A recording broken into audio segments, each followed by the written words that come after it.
Hello everyone, আমার নতুন ব্লগে তোমাদের অনেক ওয়েলকাম। তো চলে আসলাম আর একটা ভিডিও নিয়ে। তো আজকে গ্রামের বাড়িতে আসছি, তো দেখতেই পাচ্ছ, দেখো রাস্তাঘাটের কি অবস্থা। গতকালকে রাত্রে এতটাই ঝড় আর এতটাই বর্ষা, সত্যি গরমের দিনে এইভাবে বর্ষা হবে কখনো ভাবতেই পারিনি। মানুষের এত দুরবস্থা হয়ে গেছে কি বলবো। কত মানুষের ভুট্টা এমন রাস্তাঘাটে, আর আমাদের ভুট্টার কি অবস্থা সেটা আমি তোমাদের সঙ্গে শেয়ার করি। তো দেখো আমি যাচ্ছি, উঠানটা এতটাই পিচপিচে বর্ষা হয়ে গেছে, পুরোটাই ডাবে যাচ্ছে আমার পা।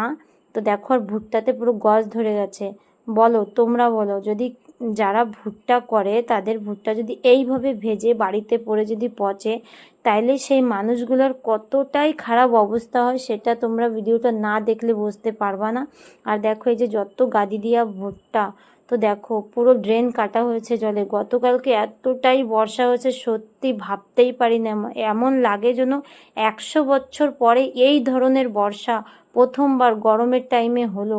সত্যি এত দূর অবস্থা মানুষের দেখা যায় না। তোমাদের কাদের এরকম ভুট্টা এরকম হয়েছে আমাকে কমেন্টে জানিও। আমাদের তো খুবই খারাপ অবস্থা, মনটা খুব খারাপ লাগে।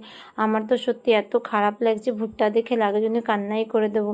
আর তো ওর জন্যই আসা আমার ভুট্টা দেখতে। দেখে আমার এতটা খারাপ লাগলো, ভগবান যারা চাষবাস করে তাদের দিকে একটু তুলে কেন তুমি তাকাও না? কেন তুমি বর্ষা এইভাবে হঠাৎ করে বর্ষা দিলে? এখন তো গরমের টাইম, এখন তো বর্ষার টাইম না। কি করে মানুষে এইগুলো মানে সহ্য করতে পারে বলো?